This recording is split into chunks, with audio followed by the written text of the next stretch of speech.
I'm June Hartley. I represent Women Working Worldwide.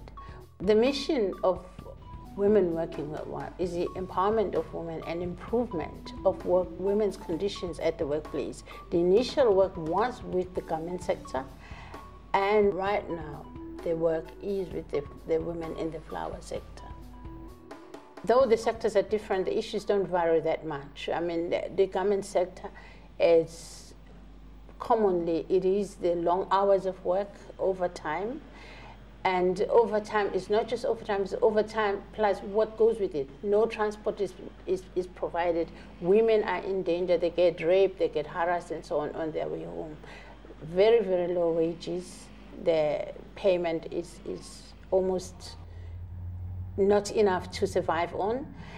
The working conditions, the garment sector, I think, is worse so than the flower, in the sense that women are constantly shouted at to produce faster, and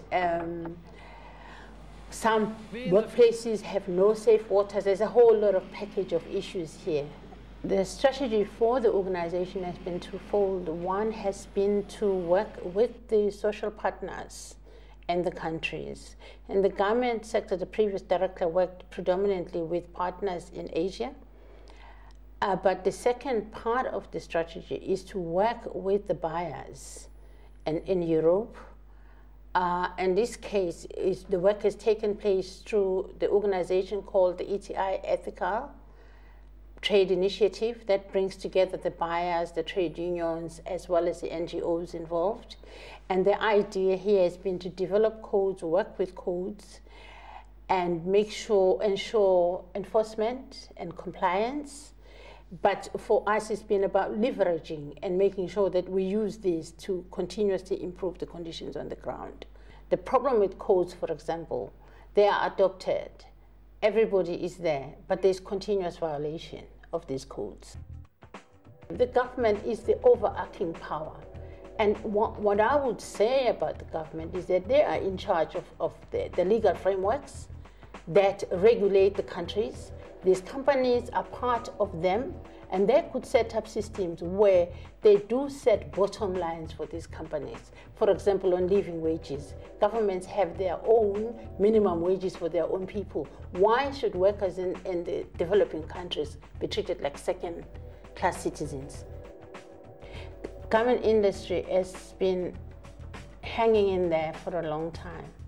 All we know is that everybody goes to the shop, buys the beautiful clothes, make themselves beautiful, same as the flowers make themselves happy. What we are saying from the organizations like Women Working Worldwide and others is pay attention. Ask yourself, where does this dress or this piece of material or whatever I have beautiful in front of me, where does it come from?